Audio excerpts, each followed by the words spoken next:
Volvemos a transmitir porque hace poco estábamos hablando, pero parecía que no aparecía en ninguna parte.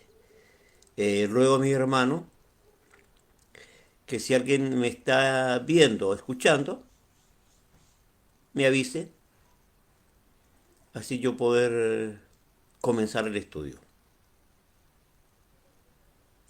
Pastora, ¿me ve?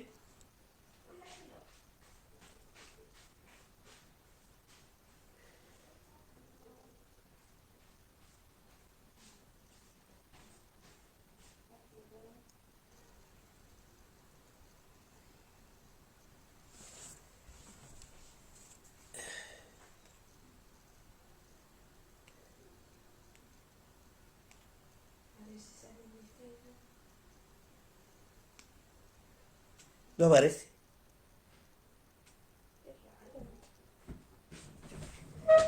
Voy a apagar aquí y voy a comenzar en mi celular entonces. ¿No lo encontráis? En el Facebook no está. No, pues ya lo revista así, ¿verdad? ¿Ahora sí?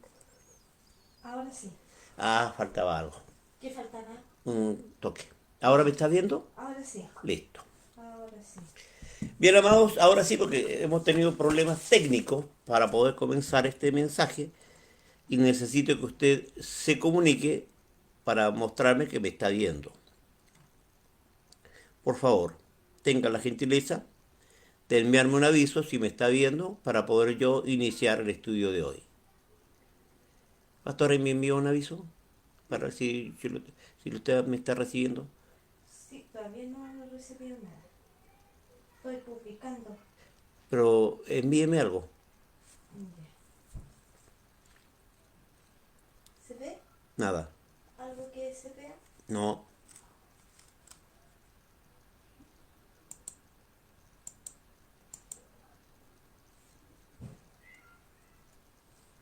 ¿Usted me dice? Sí, Ah, ya. sí. Entonces comienzo a predicar. Estoy compartiendo. Bien, hermanos, el estudio de hoy es ¿por qué los judíos rechazan a Jesús? ¿Por qué los judíos no reconocen a Jesús como el Mesías? La razón puede ser varias, pero yo encontré una y quiero comunicarla para que ustedes tengan claro, ¿ya? ¿Por qué los judíos rechazan a Jesús? El libro de Hechos nos relata, ya, que se juntó los discípulos y le preguntaron, Señor, ¿restaurará el reino de Israel en este tiempo? Esa pregunta trajo una respuesta. No os toca a vosotros saber los tiempos y las razones que el Padre puso en su sola potestad. Así que está hablando justamente de una realidad. Ellos esperaban al Jesús hijo de David. Y parecía que Jesús no llenaba la expectativa que los judíos tenían en ese tiempo. Es interesante porque lamentablemente había gente que sí lo reconocía. Y la Biblia menciona tres clases de personas. Ejemplo, una cananea que le dice a Jesús, Jesús, hijo de David, ten misericordia de mí. Eh, los jóvenes, y a su vez, porque cuando él estaba entrando en el templo, ellos iban, Osana, el que viene, el hijo de David. Y también tenemos a una mujer, ya, que lo reconoce como la mujer samaritana, ya, porque los samaritanos también, como eran descendientes mestizos de Israel, también esperaban al Mesías. Y ellos también lo reconocieron, pero parece que ni los fariseos, ni los saduceos, ni los judíos lo reconocieron. En cambio, hubieron ciegos que le clamaban, Jesús, hijo de David, ten misericordia de mí. A mí me llama la atención esto, ¿cómo es posible que el pueblo de Israel lo rechacen? Y estaba escrito, a los suyos vino y los suyos no lo recibieron. Juan escribe eso en su Evangelio, en el capítulo 1. Está claro mostrando ya que Jesucristo lamentablemente no llenaba las expectativas. Y en una oportunidad se preguntan, ¿quién es este? ¿No están aquí su madre, su padre, sus hermanos? ¿Quién es este? ¿Y de dónde saca esta sabiduría? Y dice el texto, lo menospreciaron. Es interesante que menosprecien a Jesús, pero esa es la verdad de lo que está ocurriendo aquí. No están reconociendo a Jesús porque Jesús tendría que venir un caballo o un ejército y tomar a Israel, sentarse en el trono y empezar justamente con esa tarea de llevar a Israel a ser otra vez un reino. ¿Restaurarás el reino de Israel en este tiempo? Esa era la esperanza de Israel acerca de su Mesías. Lamentablemente Jesús no llenó esa expectativa y es la razón porque hasta hoy día los judíos no reconocen a Jesús como el Mesías. Es uno más. Porque la palabra Mesías, Cristo y ungido, que es la misma palabra, se aplica a los sacerdotes y a los reyes. Así que hermanos, tenemos aquí un problema. Jesús no es reconocido como el Mesías. ¿Ya? No es reconocido por ellos como el Mesías. Ahora, ¿por qué? Porque ellos esperaban que Jesús viniera en un caballo blanco, con ejército, a pelear, a establecer, a echar al imperio romano, ya, porque era la esperanza de Israel, y volver a ser un imperio, el imperio del Mesías, el ungido. Ahora, ¿cuál era el problema? Los judíos no conocían la escritura. ¿Por qué? Le voy a explicar por qué. ¿Se acuerdan cuando Jesús habla con Nicodemo? Le dice, ¿te es necesario nacer de nuevo? Ese es el problema que los judíos tenían. Los judíos no pueden entender la escritura mientras no nazcan de nuevo.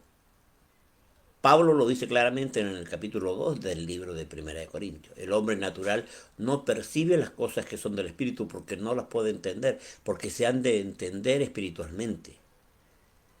Y en el capítulo 13 de Segunda de Corintios claramente habla de que Israel tiene su mente embotada y dice, aún cuando leen el Antiguo Testamento hay un velo sobre su cara, ya sobre su rostro. O sea, pueden leerlo pero no lo entienden. ¿Por qué no lo entienden? Porque no reconocen a Jesús. Solo reconociendo a Jesús como el Cristo, ellos podrían entender el texto. Aún sus mismos discípulos. Me acuerdo claramente que Jesús sopló sobre ellos para que recibieran entendimiento. O sea, la Biblia no es un libro cualquiera, no lo puede entender cualquiera. Puede haber teólogos, doctores en teología, pero no pueden entender todos bien la Biblia si no han nacido de nuevo. ¿Por qué? Porque es un libro que tiene que ver con cosas espirituales que un hombre natural no puede percibir. Así dice la Escritura, es la regla de la Biblia.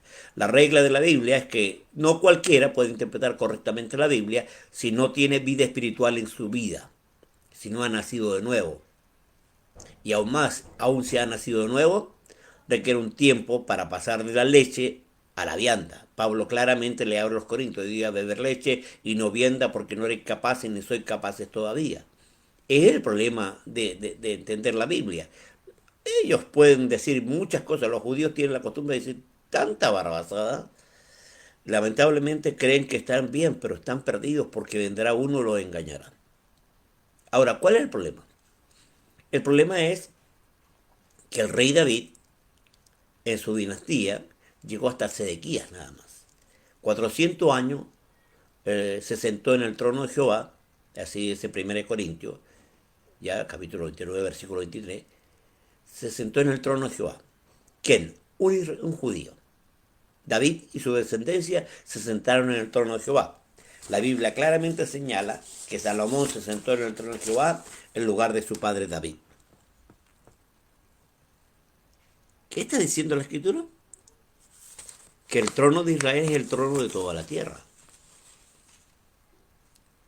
Y claro, hasta Sedequías. Y Ezequiel dice, arruina, arruina, arruina. ¿Qué está diciendo? Cáigalo abajo.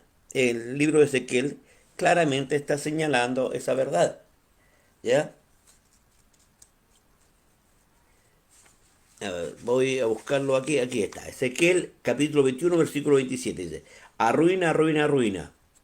Ya lo reduciré y esto no será más hasta que venga aquel cuyo es el derecho y yo se lo entregaré a él. ¿Quién es el que tiene el derecho de sentarse en el trono de David? El Mesías. el único. Pero ahora se está sentando un gentil, Nabucodonosor. En el capítulo 2 del libro de Daniel, Daniel le dice a Nabucodonosor, tú eres rey de reyes, título que solo puede llevar el que se siente en el trono de Jehová. ¿Me está entendiendo? O sea, un gentil en el trono de Jehová. Bueno, con Nabucodonosor comenzó el tiempo de los gentiles, que se han de sentar en el trono de Jehová hasta que venga el último que se sienta ahí, que es el anticristo. Es el último de la genealogía gentil que se sienta en el trono de David. Dice que se sentará en el trono de Jehová, en el templo. Recuerde que el único tabernáculo o templo que tiene trono es el trono de David, es el templo de David, el tabernáculo de David. Es el único que tiene trono. Todos los demás no tienen trono, no hay silla. En los templos, en los otros 6 templos no hay silla. Solo en el tabernáculo de David hay silla. Pues el anticristo se sienta ahí y es el último. Hasta que venga aquel cuyo es el derecho. Y aquel cuyo es el derecho es Jesucristo. Porque cuando él vino, no vino como el hijo de David. No, porque ocurre que el capítulo 49 del libro de Génesis hay una profecía dada por Jacob, ya, que es tremendamente importante entenderla. Se trata de Rubén, el primogénito. Recordemos que Dios dijo que los primogénitos ya eran de él, pero que Dios había escogido a los levitas en lugar de los primogénitos, que significa que todo primogénito ya es un ungido. Entonces, ¿qué significa? Que Rubén era el primogénito, principal en poder y principal en dignidad, dice la escritura, acerca de Rubén. Pero que eso lo perdió. ¿Y lo perdió por qué? Porque se envileció subiéndose al lecho de su padre, teniendo intimidad con Bilha, una de las mujeres de Jacob. ¿Y qué pasó con su primogenitura? Fue dividida en 3. ¿Ya? La unción del siervo, la unción del rey y la unción del sacerdote. Estos 3, que son una sola unción, que está dividida en 3 partes ahora, fue dada a 3 tribus. A José fue la dada la del siervo. Recordemos que cuando los hermanos de José lo metieron a la cisterna, después lo sacaron y lo vendieron.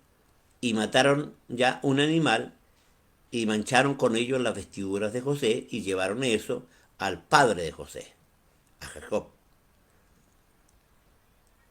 ¿Qué significa? Recordemos, vestiduras con sangre, lo que le pasó a Cristo en la cruz del Calvario. Él murió, ya, para Jacob, pero cuando resucitó lo vio como rey, el segundo en el trono en Egipto, el más grande imperio. Está hablando justamente de lo que le iba a pasar a Jesús. Jesús es el segundo en el trono. Primero el Padre, luego Jesús. El que venciere se sentará en mi trono como yo he vencido y me he sentado en el trono de mi Padre. ¿Notó? Es clara la escritura. La escritura tiene mucho que decirnos de esto y mi intención es que usted lo aprenda. ¿Qué significa? El tiempo de los gentiles, ¿hasta cuándo dura? Y Lucas lo responde, 21-24 dice, y Jerusalén será hollada por los gentiles hasta que los tiempos de los gentiles se cumplan. Es terrible saber que aunque Jerusalén pasó a ser capital de Israel, todavía está ocupada por gentiles. Todavía no es la total capital de Israel. No puede ser, porque el templo tiene que restaurarse. Y donde está el templo está hoy día la cúpula de Omar, que es musulmán. Ahora, ¿cómo se hace para sacar una cúpula de una religión terriblemente sanguinaria como los musulmanes? Si por cualquier cosa ellos matan, porque el anticristo será un musulmán. El texto dice en el capítulo 11 del libro de Daniel que del Dios de sus padres no hará caso. ¿Cómo es el Dios de sus padres? Recordemos que él es de la tribu de Dan. Y la Biblia habla, capítulo 49, versículo 17, del libro de Génesis, será tan rastro de serpiente de víbora junto al camino que muerde los pies del caballo y hace caer al jinete hacia atrás. Está hablando de algo que viene, de algo que va a ocurrir, de algo que va a pasar. ¿Por qué? Porque Jesús claramente le dijo a los judíos, ya yo vine en el nombre de mi Padre y no me recibiste. Vendrá otro en su nombre y a ese recibiréis. Eso va a pasar con los judíos. Van a recibir al anticristo. Lo van a aceptar como el Mesías. Porque él va a reconstruir el templo. Porque él va a hacer que todo el mundo reconozca a Israel como la capital del mundo. Él va a usar como Hitler usó a Alemania para la Segunda Guerra Mundial y usó la necesidad que Alemania tenía de ser restaurado por lo que los franceses y los ingleses habían hecho con ellos, y eso fue ocupado políticamente por Hitler, y como no pudo por golpe de Estado, usó la democracia para tomar el poder. Lo mismo hará el anticristo. Democráticamente votaremos por él. Yo no voy a estar, gracias a Dios, vino el rapto antes. Democráticamente votarán por él. Democráticamente lo elegirán. Lo pondrán como el principal gobernante del mundo. ¿Por qué? Porque va a haber una caída económica increíble. El euro caerá. El euro caerá. ¿Por qué caerá? Porque la Biblia dice, será dar un rastro de serpiente de víbora junto al camino que hace que muerde los pies del caballo y hace caer al jinete hacia atrás. ¿Quién es el jinete? El mercado común europeo. Y el caballo, Ecus, el nombre de la primera moneda, antes que se llamara euro. Se llamó Ecus. Y Ecus en griego significa caballo. Está hablando justamente de la economía. Hoy día no hay nada más importante para el mundo que la economía, que la plata. Todo el mundo tiene a la plata como un dios. Y claro, es más importante que Dios la plata. Y esa es la verdad de muchos cristianos hoy día. El dinero tiene más valor que adorar a Dios. No de gran cantidad, ni siquiera diezma. No, cuando traen una ofrenda ponen una moneda de 100 pesos, porque su Dios dinero está en su corazón. Y Jesús claramente dijo, no podéis servir a dos señores, o amará a uno y menospreciar al otro. No podéis servir a Dios y a la riqueza. El anticristo lo sabe, lo sabe. Lo va a ocupar, lo va a ocupar. Y muchos se dejarán comprar por plata. Lo que hace la droga.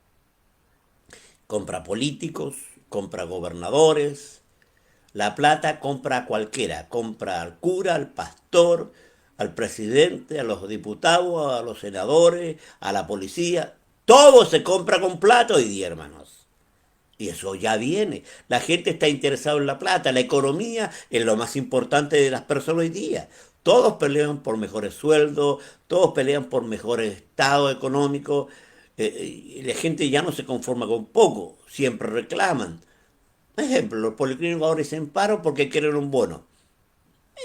Pelean por plata. Todo el mundo pelea por plata hoy día. Todo el mundo tiene ambición de plata hoy día. Todo el mundo. ¿Por qué? Porque lamentablemente es el Dios que está levantándose. El Dios Mamón. El Dios dinero. Es el que gobernará este mundo. Y el anticristo lo usará a su favor. Y el anticristo lo usará para... ¿Por qué? Recuerde que lo que pasó con Judas. Cuando esa mujer quebró el frasco de alabastro, él dijo, eso se podría haber vendido por una cantidad de plata que habríamos ayudado a los pobres. Y no era para ayudar a los pobres, era porque él robaba del tesoro. O sea, iba a la izquierda la plata. Judas era ladrón. No. Siempre hay un ladrón por ahí, sobre todo tesorero. Madre Santa. Dios mío. Qué terrible. Bueno, es la verdad del mundo en que vivimos. La plata, plata, plata. Todo es dinero. Todo es dinero hoy día. Y todos quieren un estatus. O sea, imagínense, te voy a dar un ejemplo. Año 1885, el 95% de los habitantes del planeta, que eran como 1.000 millones, eran pobres. Y la gente se acostumbraba a comer lo que podía. ¿Había hambre? Claro que había hambre. Hoy día sigue habiendo hambre, claro, habiendo plata a lo loco, pero sigue habiendo pobres. ¿Por qué? Porque siempre habrá pobres, dijo Jesús. Y esa palabra de Jesús es realidad hoy día. El anticristo lo sabe. Sabe que lo más importante para los judíos es la plata. Lo más importante para el mundo es la plata. Y él hará que el sistema económico del mundo se caiga. Y cuando se caiga, él lo va a arreglar. Y uff, lo van a adorar. Van a ponerse a sus rodillas, van a hincarse ante él por la plata, por la economía. Que él comprará a muchos con favor, dice el texto. Es la verdad bíblica. Y a Jesús lo desprecian. ¿Por qué? Porque él no trajo, porque él venía como hijo de José. ¿Cómo es esto? Él era un siervo, venía a ofrecer su sacrificio para salvar al mundo, no por las armas, sino por el sacrificio. Este mundo fue salvado no por las armas, fue salvado ¿por qué? Por el sacrificio de Cristo en la cruz del Calvario. Una sangre poderosa que nos limpia y nos lava de todo pecado. Juan lo dijo, he aquí el Cordero de Dios que quita el pecado del mundo. Los judíos no querían eso. Para ellos los gentiles eran inmundos. Por eso cuando Jesús ya hablaba con la cananea, ¿cómo es posible que pase por tierra de samaritanos? Cuando los judíos consideraban a los samaritanos inmundos. Ellos no comían nada que hubieran hecho los samaritanos. No comían nada. Y es la verdad. La escritura es clara. Para los judíos era inmundo el samaritano, inmundo el gentil. Recuerde el romano que le dijo, no soy digno que esté bajo mi techo, porque claro, él conocía a los judíos, que los judíos no entraban bajo el techo de un gentil. Es la costumbre judía, era la regla de la Torá. Ellos tenían celo de su religión. Pero eso llevó a Jesús a la cruz. No lo reconocieron como el Mesías. Lo crucificaron. Y miren lo que dijeron. Pilato dijo, yo lavo mis manos de la sangre de este inocente. Que caiga sobre nosotros y sobre nuestros hijos. ¿Qué? ¿Sabe lo que hicieron ellos? Se maldijeron. Y luego vea la destrucción de Israel. Desapareció como nación. Años 70. Cuando Tito invadió Jerusalén y destruyó todo. Recién 1948, más de 1000 años pasó Israel sin tierra, repartido en el mundo, por una maldición que ellos mismos se dieron. Qué terrible. Ahora, hay un problema y alguien tiene que entender. Jesús claramente dijo, la salvación viene de los judíos. ¿Qué significa? Que nosotros los gentiles fuimos injertados. Nuestra salvación no es porque Cristo nos dio la salvación, así de simple, no. Pablo claramente lo dice en el libro de Efesios, que Dios a través de la cruz derribó la muralla, la pared que había y hacía división entre gentiles y judíos. Dios destruyó a través de la cruz esa división, aceptando a ambos pueblos. Porque el pueblo de Israel es el que entró primero. Recuerde que Abraham, Isaac y Jacob son parte de la iglesia. La iglesia no nace en Pentecostés. La iglesia nace con Abraham. Y Pablo en el libro de Gálatas claramente declara los dos Israeles que hay. Y toma como ejemplo a Sara y Agar. Sara ya habla de la Jerusalén del cielo, que es libre. Y Agar habla de la Jerusalén de la tierra, que es esclava. Es una alegoría, Pablo lo declara. Es por eso que es tan importante, hermanos, que usted entienda toda esta profundidad de la palabra del Señor. Es tremendo. Cuando yo veo que hay tanta información y que hay poco interés de estudiar. Necesitamos estudiar, necesitamos leer. ¿Por qué? Porque ocurre una cosa, se nos dio el privilegio de entender. Es un privilegio. Jesús nos dio su Espíritu Santo. Y Él dice, Él os guiará a toda verdad y a toda justicia. Yo no puedo entender solo la Escritura. No es así. La única forma de entender la Escritura es que tenga el Espíritu Santo dentro mío. Porque Él es el único que me capacita para entender las cosas espirituales. Humanamente no puedo. No tengo la capacidad. Esa es la verdad, hermano. La Biblia no es un libro fácil de entender. No es un libro que, es que la Biblia dice esto. No. Si ni el pueblo de Israel entiende. Ellos creen entenderla, pero no la entienden. Porque hay profecías claramente mesiánicas y claramente que apuntan a Jesús. Pero ellos no lo aceptan. Porque ellos no entienden que hay tres Mesías en uno. Judá, Leví y José. Jesús vino como el hijo de José. Ahora está como el hijo de Leví, el sumo sacerdote que intercede por nosotros en el cielo. Pero vendrá como Jesús, el hijo de David, el guerrero, en su segunda venida.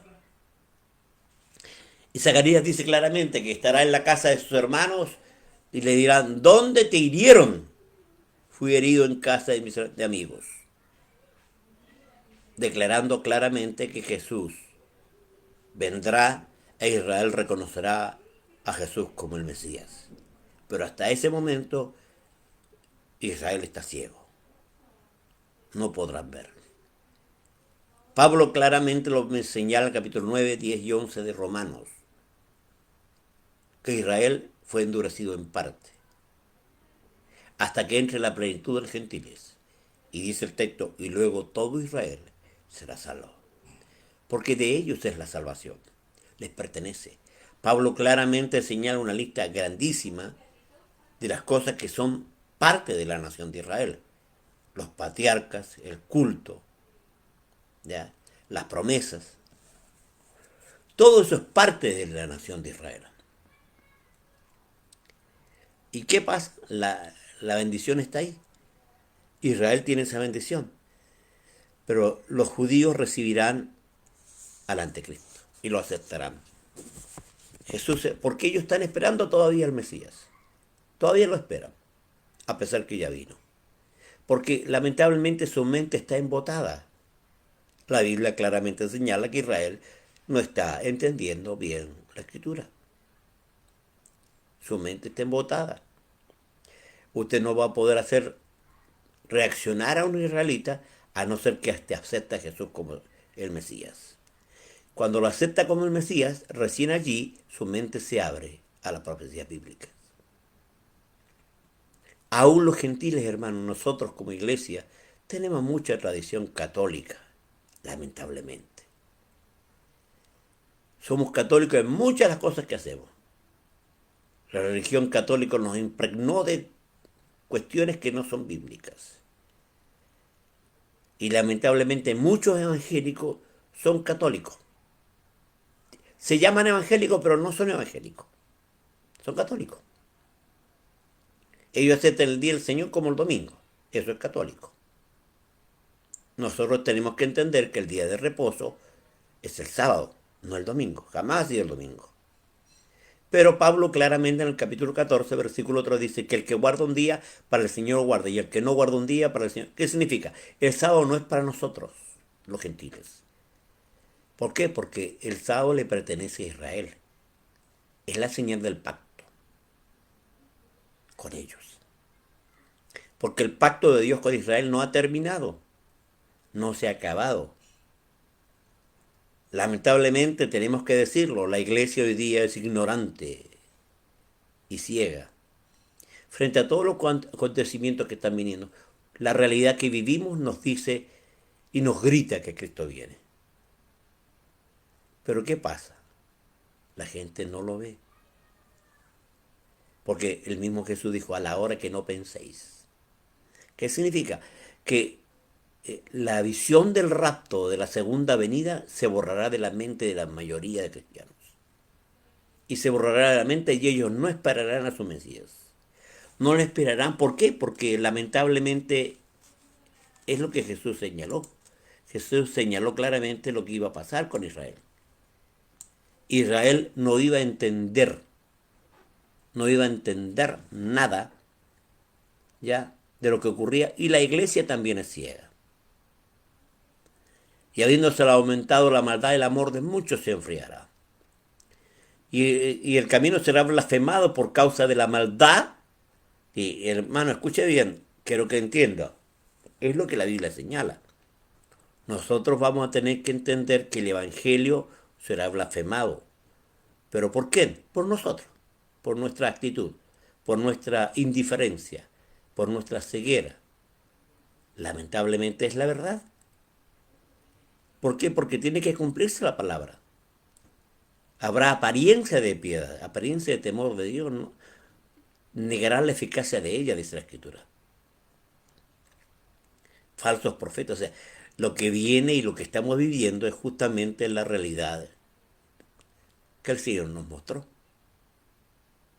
Está frente a nosotros, frente a nuestros ojos.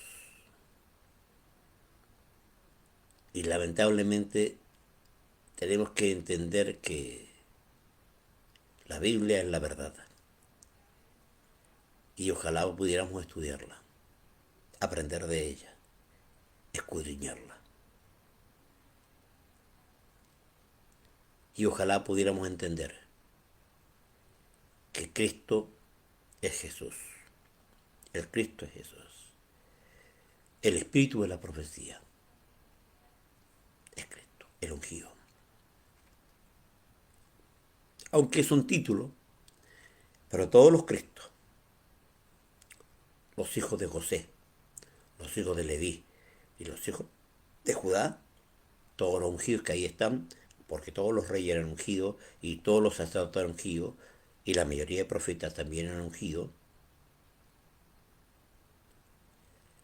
Así que tenemos al Jesús profeta, al Jesús rey y al Jesús sacerdote. Que Dios les bendiga. Si tienen preguntas, envíenlas al WhatsApp. Mi WhatsApp es más 569-822-4083. ¿Tienen alguna pregunta sobre esto? Hay mucho material, hermanos, mucho material. Espero que usted tenga hambre. Que Dios le bendiga ricamente.